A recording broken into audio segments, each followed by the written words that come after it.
Don't you have that school trip today? I remembered some remark yesterday that Adam made complaining about the fact that he wouldn't be able to take his phone on some trip or another. We're going to the power plant today, Adam said as he typed out something on his phone. It's bullshit that we can't take our phones with us. Language, my wife Rose said as she looked up from whatever article she had been reading on her iPad. Sorry, Mom, but this trip is complete BS. They're taking us to one of the coolest places in the entire state, and they won't even let us take pictures of it. There's already a billion photos of the place from the outside, and they won't let us take them in. I sighed and looked at Adam. I'm sure they have plenty of good reasons for that. I mean, they wouldn't want any 7th graders leaking secrets to North Korea, right? Rose looked up at me in annoyance while Adam chuckled. Mind if I tell Mr. Reynolds that? He was just talking about Korea in class yesterday, and he would probably find it hilarious. It's not funny, Adam. It's the largest power plant in the United States, and whether they want to keep secrets from leaking, or if they just want to keep kids from taking selfies in front of an active nuclear reactor, they have a damn good reason for wanting to keep cameras out of the place. I looked up and saw the annoyance on my wife's face. Adam sighed, looked back down at his phone, and furiously typed something. Are you okay, Rose? I asked. She sighed. I'm fine. I just get annoyed with all of the crazy anti-nuclear talk we've been getting since that stupid HBO show started. Her stress over the past couple of weeks made more sense now. She worked in the PR department for one of the companies that owned the power plant itself, APS, and was one of the major reasons Adam's school got chosen to visit the plant for a tour in the first place. You going to be okay without your phone for a couple of hours, buddy? Sure, Adam said. He glanced at his mother, who was staring at her iPad again, then turned back to me and winked. I looked down at the most recent message Adam had sent me. It showed a view from the window of the school bus with large concrete structures in the distance. Less than 10 minutes. Wish me luck getting past the phone past the guards. The message under the picture read. I took a last puff of the cigarette in my mouth. It was dead inside of the Pizza Hut, so I could probably get away with another one before I went back inside.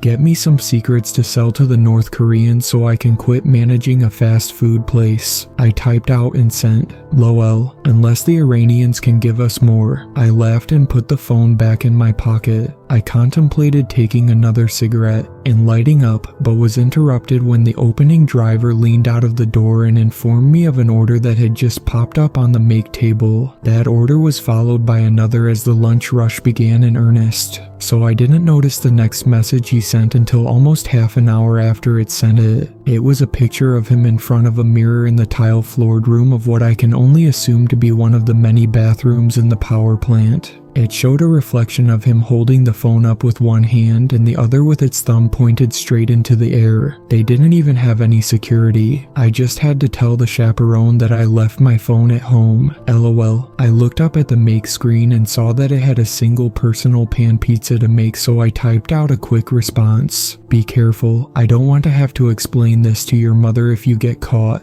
He didn't respond, but I didn't really expect him to reply as he was supposed to be touring a nuclear power plant, which is why I was surprised when he sent another photo less than a minute after I texted him. I tried ducking out of the tour group for a second to take a pic for you, but the camera's not working for some reason. I looked at the picture he sent and saw no detail at all. There could be a nuclear reactor in the picture, or it could just be the inside of his pocket. For all I know, I looked at the time for the order to see it at 2 minutes and 30 seconds. I had time to text him back. Stop running off from the group, kiddo. Your mom is only going to get madder if she finds out you kept running off from the group. I wanted to type more but didn't have time as the computer beeped and a second order popped up on the screen. I was getting a bit annoyed with his behavior at this point. I always tried to encourage a bit of childhood rebellion in him, but decided that this was probably not one of the times I should be doing that. But I also had a paycheck to earn, so I stuffed the phone back in my pocket and made the orders for the ungrateful customers that really needed a pizza at 2 in the afternoon. I didn't hear the ringtone go off over the next 20 minutes while I made the orders that popped up.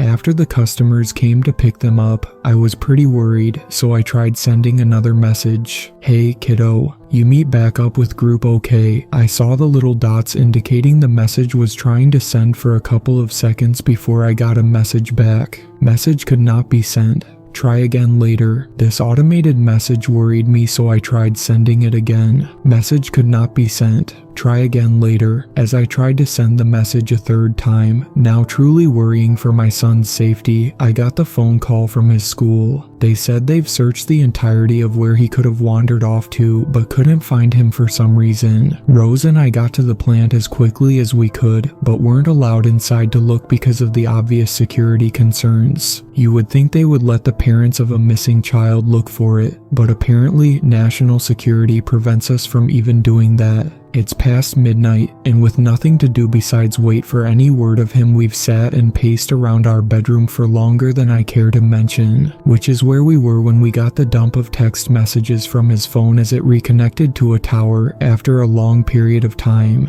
This place is weird, but I'm pretty sure I know where I am.